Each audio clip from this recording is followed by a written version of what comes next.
Okay, hello and welcome back, everyone. Today I'm here with Dr. Livia Kohn. I'm going to ask Dr. Kohn some questions about Taoism to give you a brief introduction here. Dr. Kohn has a very long resume. Dr. Kohn's specialty is in the study of Daoist religion and Chinese long life practices. She has written and edited 35 books and over 100 articles and translated works from German, French, Chinese, and Japanese. Dr. Kohn is also the executive editor of the Journal of Daoist Studies and manages Three Pines Press. Dr. Kohn, thank you for taking time out of your day to join me here. Well, thank you for having me. I'm very pleased that this is working out. Yeah. Awesome. Well, let's jump straight into it. So I'm going to ask you some deceptively simple questions today. The first of which, what is Taoism?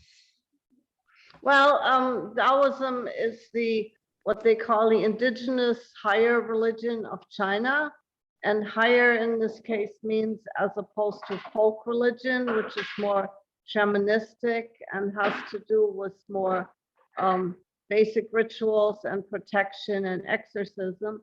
The Daoism is higher in the sense that it has a philosophy, it has a priesthood, it has ordination, it has scriptures, and a very organized pantheon. So, and it's indigenous in the sense that it wasn't imported. So as opposed to Buddhism, which has a lot of the same characteristics, the priesthood, the monasteries, the philosophy, the practices. But that came out of India, and of course the Chinese adapted it and worked with it, and it got integrated into Taoism. But so Taoism is the native religion of China that is more than just folk religion. It's a complex mixture of things. It has elements of Buddhism, as I already mentioned. It has a close relationship to Chinese traditional medicine because the body in Taoism is very important, and having proper energy flow and proper health is very important for Taoist practice.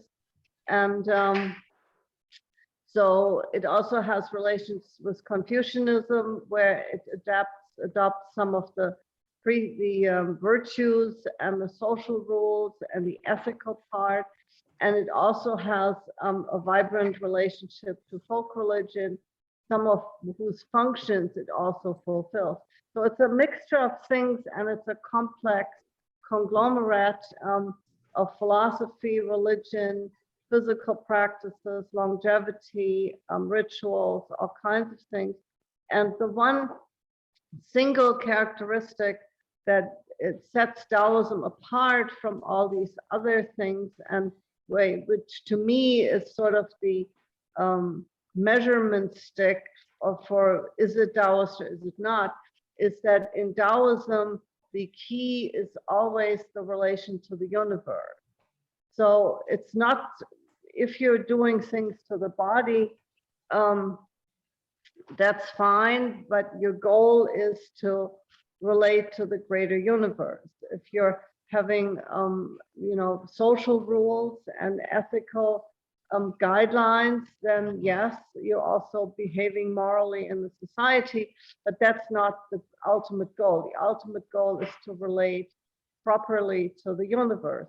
So the universe, or Tao, is always your milestone, your measuring stick, your connection, your absolute relationship to things, and all these other practices and all these other concepts get integrated, but under that kind of an umbrella.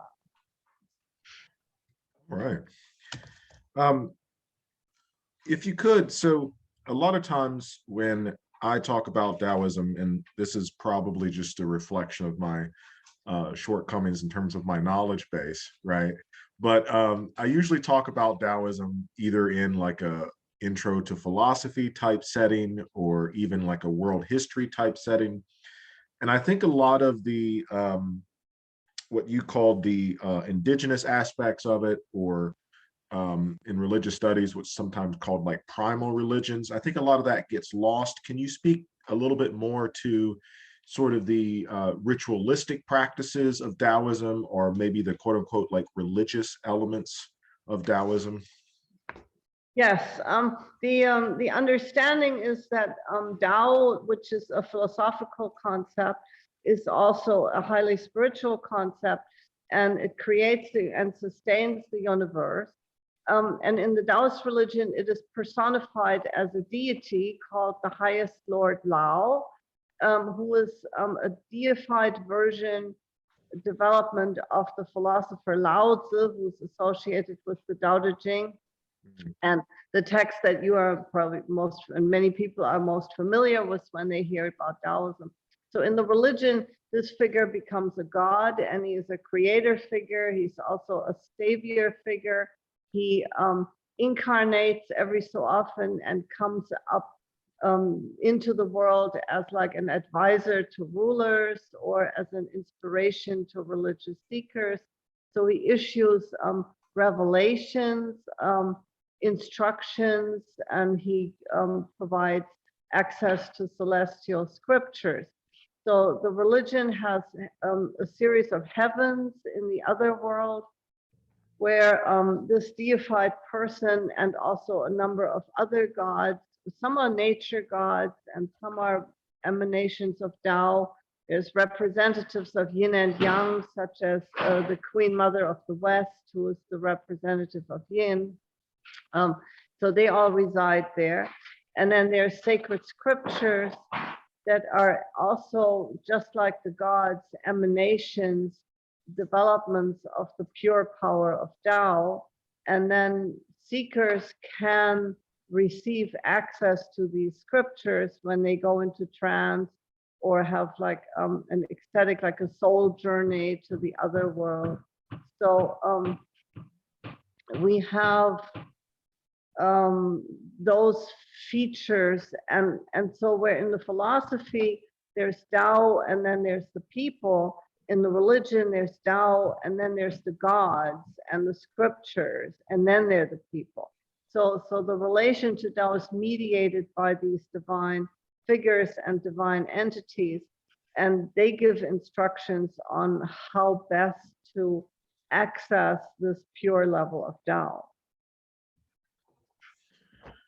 So for those of us who are coming primarily from a Western background, I'm wondering about the relationship of that dichotomy that you just made between a more philosophical understanding of Taoism versus a more religious understanding of Taoism.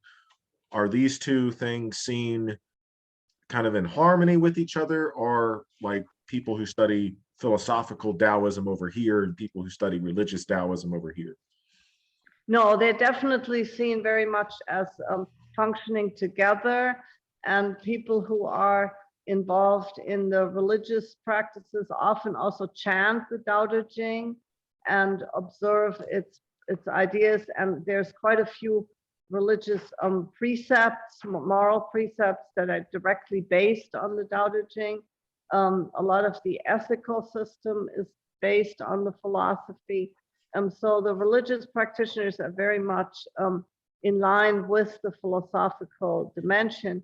And people who are more interested in the philosophy tend to also, in their lives, have a devotional attitude towards nature and the deities, and get involved with some of the practices. They may not be as like sectarian as some of the organized groups, but they would still acknowledge, the value of some of the ritual practices. Getting a little bit more philosophical here. Within the context of Taoism, who or what is God / ultimate reality? Okay, ultimate reality is Tao, and Tao is the underlying power that creates everything. It is also present everywhere. It's an immanent power. It is not totally other like a Western God. There's no transcendence in the Western sense into something that's entirely alien and entirely different.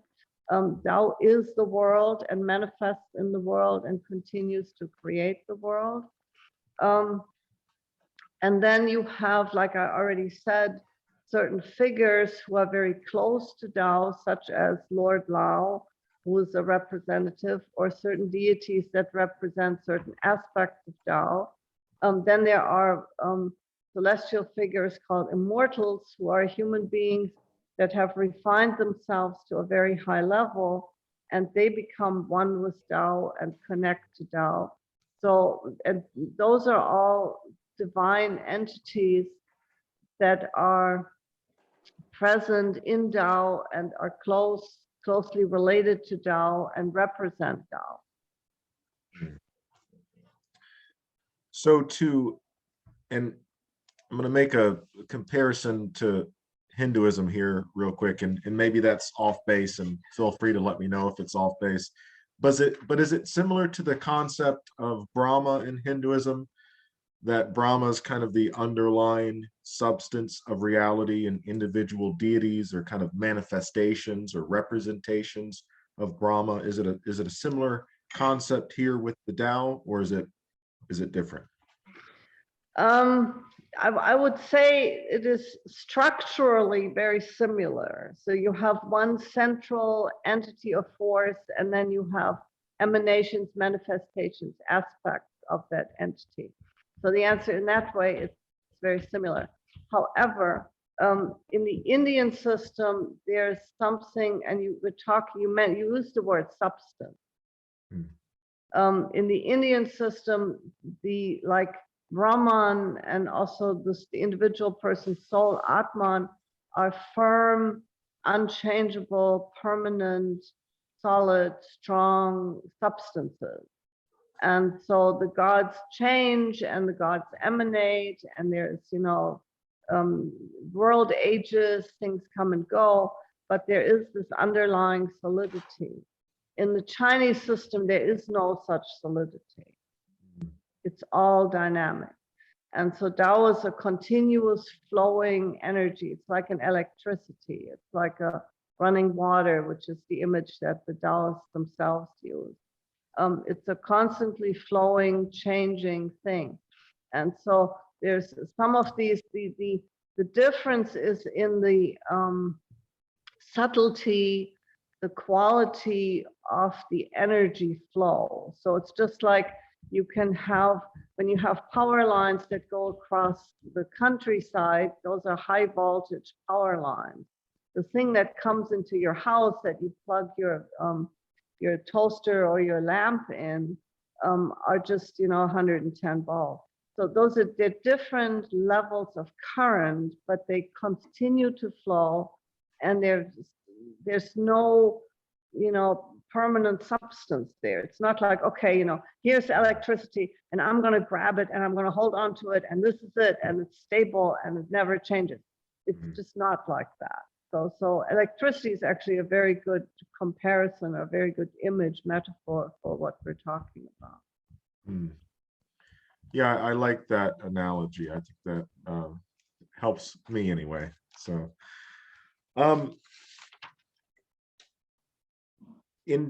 within the big picture of Taoism, and to shift gears a little bit from talking about the Tao to talking about humanity, as human beings, who are we?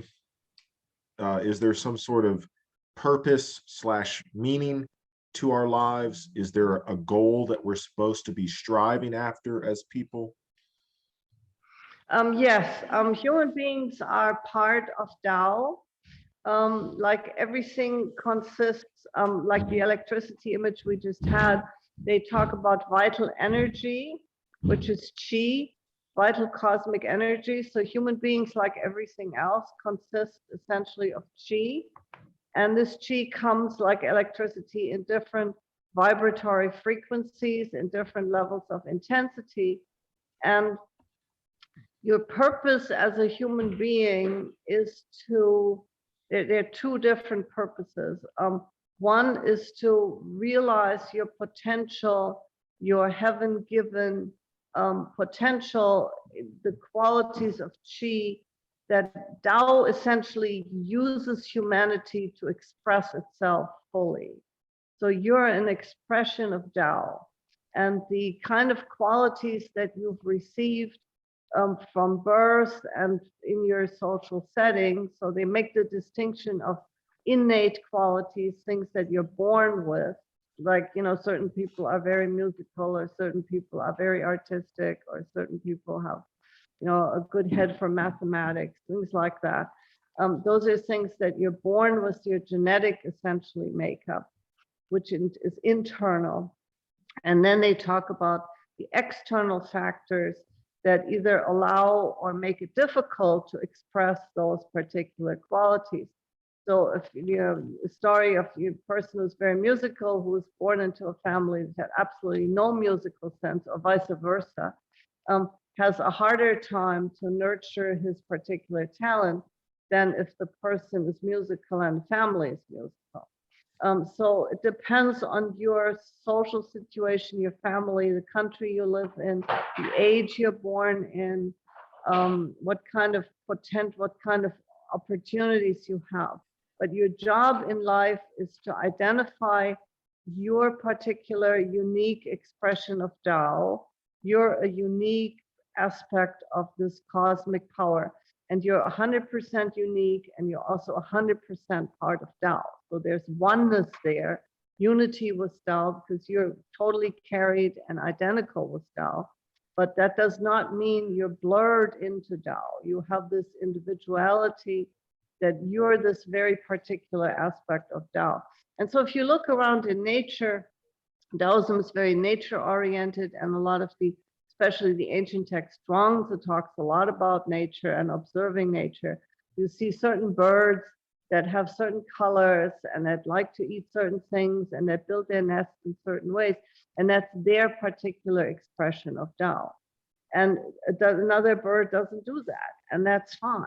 And so there's a lot of tolerance in the religion, a lot of openness to variety, a lot of respect for individual tendencies. So as a human being, your job is to identify what those qualities are that make you unique within Tao. And those are also qualities that come easily to you, that are natural to you, whose activation makes you happy. I mean, Zhuangzi talks about perfect happiness, the idea of harmony, of flowing along, things that come spontaneously and are easy and not necessarily unchallenging. That would be boring. But it was a challenge that's a good challenge. It's not overwhelming. It's not like something you'd hate to do. You find if something comes to you naturally, then you learn the skills that come with it, and it becomes a pleasure and a you know, a self-fulfillment. So that's your job on the planet, to be the best expression of Tao that you can possibly be. Now, on a different level, Tao is more subtle. There's a, like I said earlier again, subtler levels of energy flow. And so you can also cultivate yourself to be more attuned to the particular tendencies and flow nature of Tao. So there's the self-cultivation, personal transformation dimension of it. Okay. So one dimension is what we call the harmony aspect, where you become, your goal is to go along with the changes, with the patterns of yin and yang, to create harmony in your life, harmony with your internal talents and tendencies, of working with the external situation as much as possible. And then there's the transformation part, where you're moving beyond harmony and you're going into this transformation of becoming more subtle, becoming more refined, and moving towards immortality, essentially. becoming a spirit being as opposed to just a physical social being. Mm. I'm taking notes as you're talking. Good, notes are good. So, especially in Western philosophical and religious traditions, when we talk about religions, worldviews, kind of grand philosophies, there's typically speaking a sort of ethical system that comes along with this, oftentimes a very rigid ethical system. You can do this, but you can't do that. You've kind of already given an answer to that. And I'm wondering what this would look like kind of in a day-to-day slash practical application. Like, is there a certain, is there a Taoist ethical system at work, at play here? Yes, Daoism has a very extensive ethical system. I've written one of my books is about this. It's called Cosmos and Communities, the ethical dimension of Daoism. And the tendency there is to, the ethics are essentially, the fundamental way of Tao is to be good. Tao does good in the world. It is a power of goodness, a power of productivity, a power of flourishing, a power of growth. And so Tao itself is very, very, very positive, which is also very different from the Indian system, where some of the underlying powers are quite negative, or at least, there's some real evil around. In the Taoist system, the world essentially is a good thing. Tao is good, Tao is supportive, Tao is protective. So as you align yourself with Tao, you become part of that natural flow towards greater goodness. At the same time, while you're learning how to do that, there are rules and regulations that you follow. And there are precepts against things, such as do not kill and do not steal and do not speak falsehoods, things like that. There are positive admonitions, whenever you see a person in good fortune, be happy for this person, think positive things. When you see somebody who's in a difficult situation, develop kindness and compassion. And there's virtues, there's positive virtues that people are encouraged to develop. Like I mentioned, tolerance is a big deal. Personal support for others, being essentially happy and making sure other people have the room and the energy and the space to be happy also. And then there are what they call sort of prayers or mental admonitions, where you sort of repeat certain phrases to yourself, like Taoists in a monastic setting, their entire day, every activity has like a mental phrase to it, like an affirmation that says, you wake up in the morning, it's like, oh, I am grateful to be awake. The great Tao is blessing me with being awake, with the ability to wake up. And then, as I'm brushing my teeth, I'm cleansing my body, but I'm also expressing the desire that all beings may be cleansed and pure and part of Tao. And so every action that you do becomes something altruistic, becomes something, like I said in the beginning, you're connecting everything to the universe. So not just you, little person, having breakfast. It's like you're sharing, you're receiving in gratitude from all the beings that have contributed to this meal, and you're sharing its benefits with all beings, with Tao. So you create a mindset that is very cosmic, and it comes with basic prohibitions and precepts which are negative, says do not, and then admonitions which are positive, which says do this, you should always, in this situation, you must, or you should. That's the way these things are formulated, and then mentally the biggest factor is the mind. It's your thinking that determines how your actions play out. And so in your mind, you should have these affirmations or mind prayers that you work with. Hmm. Awesome. So kind of at least how it's been presented in a lot of the books and lectures that I've watched, the two classic schools of Chinese thought are typically presented as Confucianism and Daoism.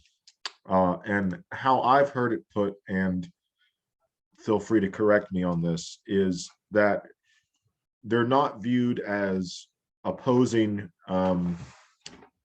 worldviews. I think it was, and I might be showing my cards here, most of what I know about this comes from Alan Watts lectures that I've watched on YouTube. That seems to be the most like readily available information.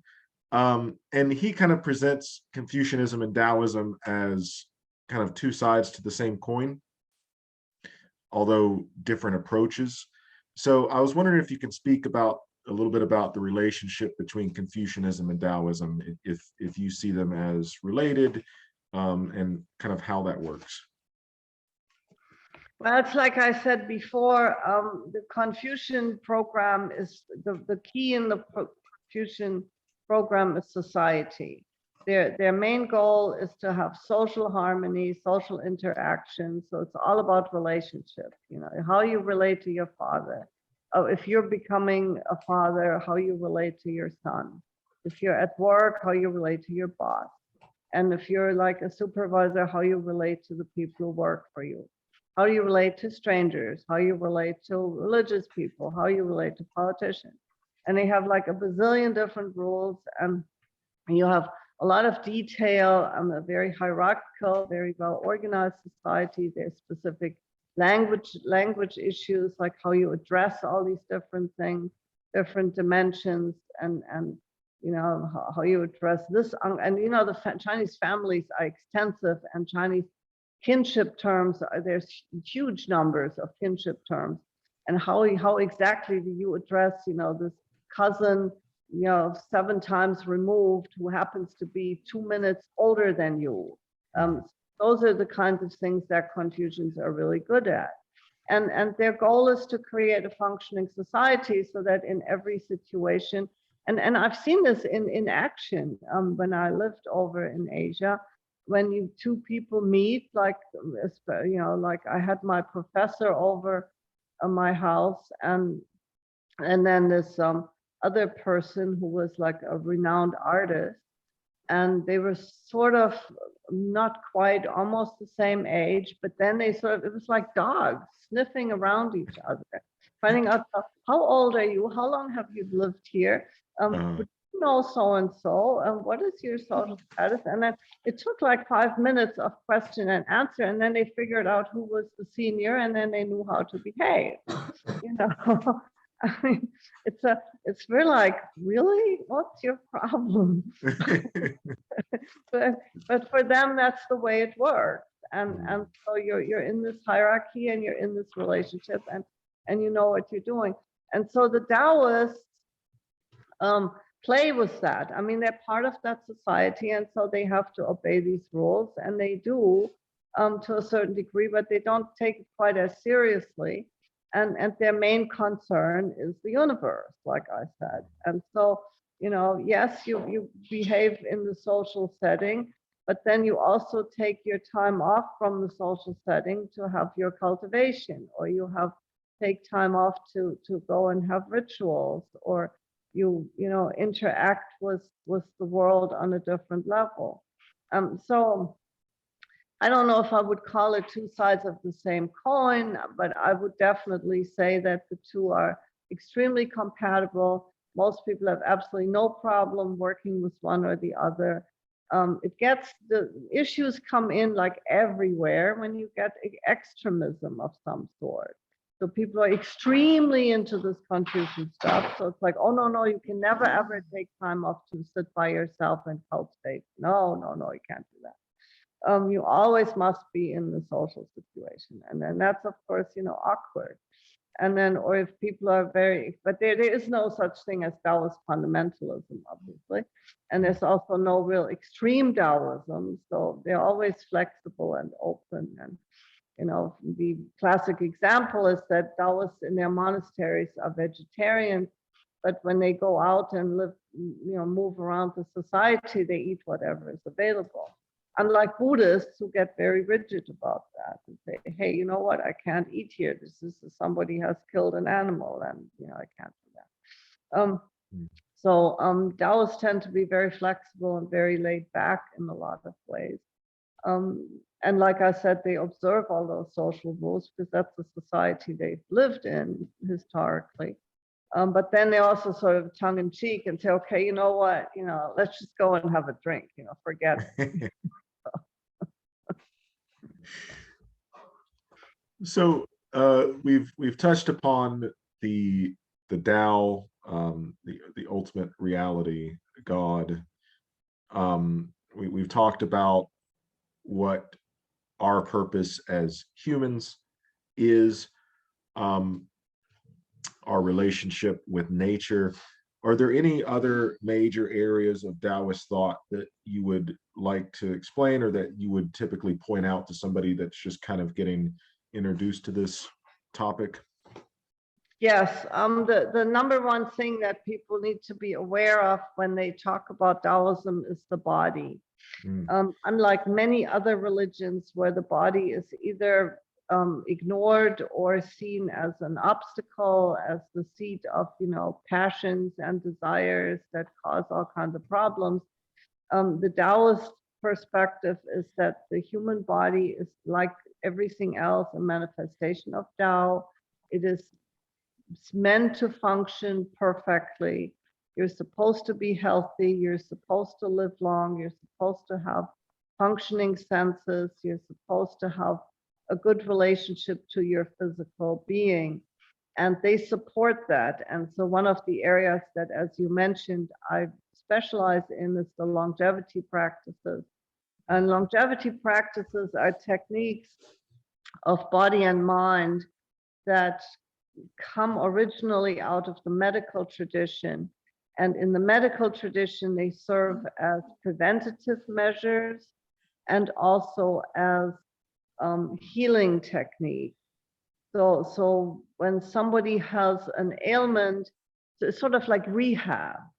So you get this, you have an ailment and then you get your therapies and you get better, but then to make sure you stay better, then there is certain techniques. And there's in the Western tradition, we have this. There's lifestyle changes that are recommended. It's like, okay, you've had this ulcer, you better don't eat this, that, or the other thing in order to prevent it from happening again.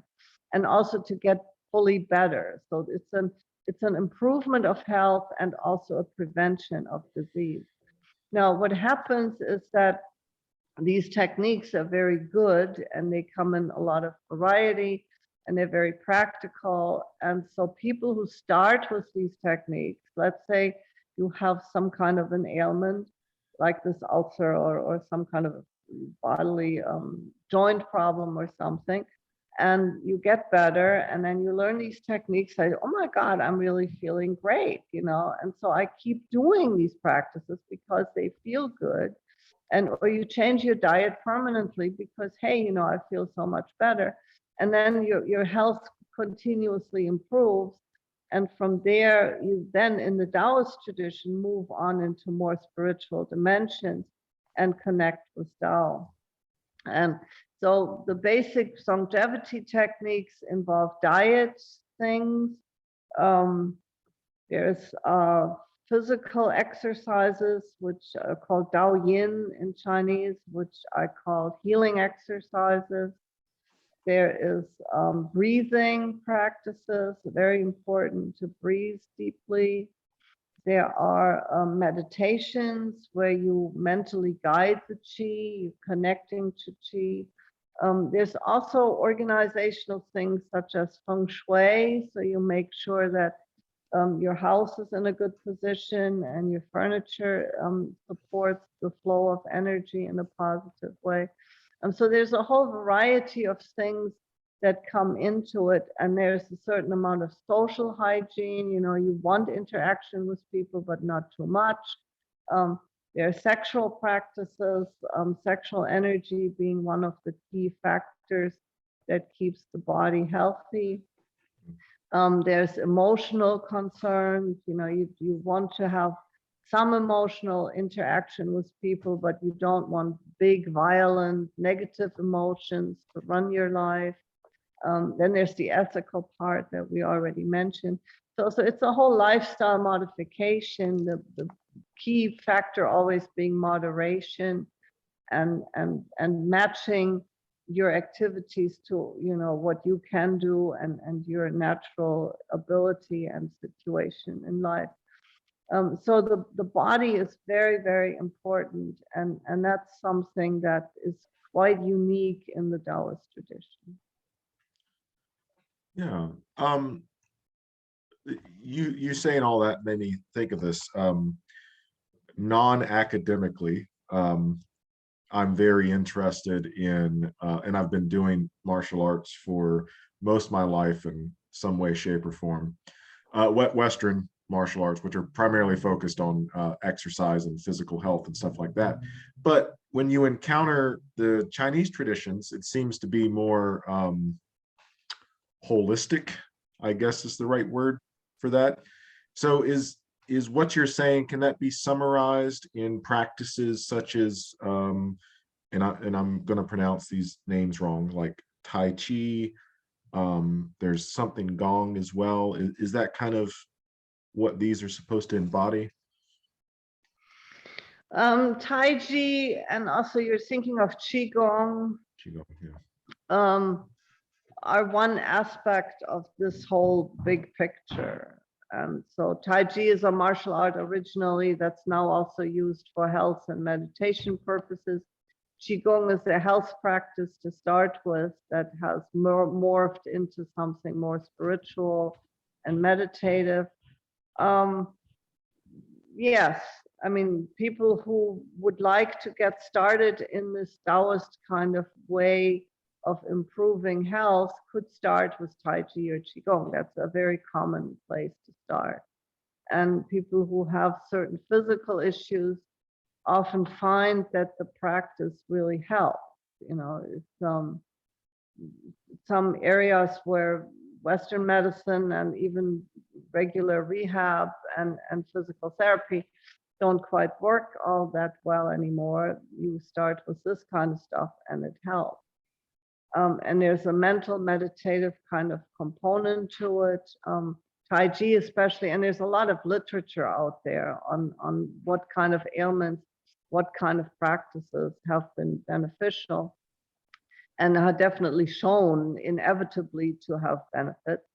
So Tai Chi, for example, is very well known for improving balance. And so people who are, especially elderly people, who are starting to feel insecure because they don't want to fall and their balance is not that good, they start doing Tai Chi, and within like 2 months, they run all over the place.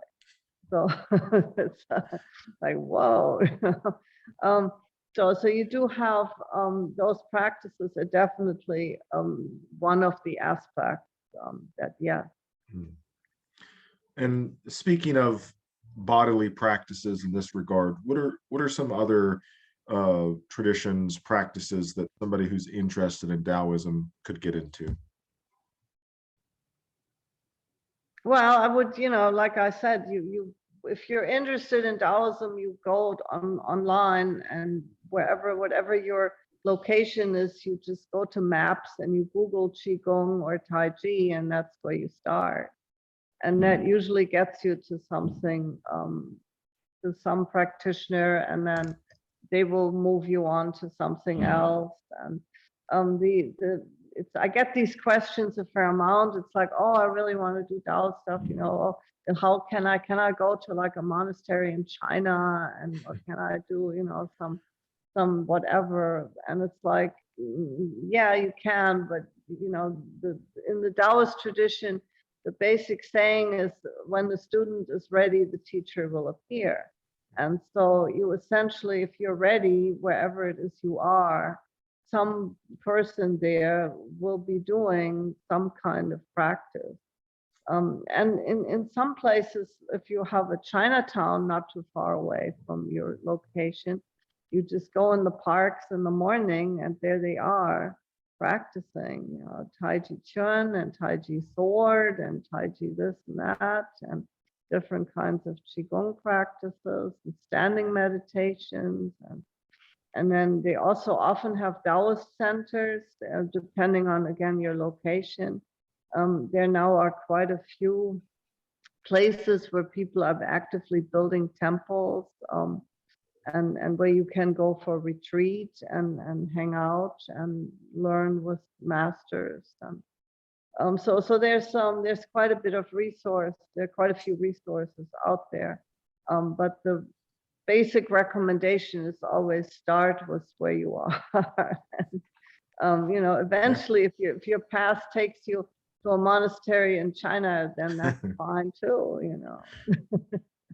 Gotcha. And on a related note, to kind of wrap things up here, if somebody is interested in learning more about Taoism, what are some books, articles, maybe videos that you would recommend to start? Okay, well, I have a few books that are introductory. A very nice introduction is a book called Health and Long Life, The Chinese Way. It's essentially an outline of the different modalities of Chinese medicine, but it relates each of the modalities to Daoism and spiritual cultivation, and also relates them to Western science. So you get a really nice overview. It's short chapters with little suggested questions and readings. And so it's a very nice little introduction. And then I have a book called Daoism and Chinese Culture, which is a history of Daoism. That's a very nice survey. There's a book, and those two are published by Three Pines Press. So that would be a good place to go. You go threepinespress.com. We'll have quite a few resources. A little more advanced would be a book I have called Science and the Tao, which also outlines the path of Daoist cultivation in conjunction with basic worldview, and it compares different aspects of Daoism to different dimensions of Western science. It's more analytical, but it also has a lot of concrete information. So, and that's another Three Pines Press publication. All right. I will be sure to link all of those in the description of this video I posted. Okay, well, thank you, Dr. Kohn. I really appreciate you taking the time to meet with me, and the explanations that you gave me a lot to dig into. So thank you again. Very good. Well, thank you again for having me. It was a pleasure to share my ideas. Thank you. Awesome.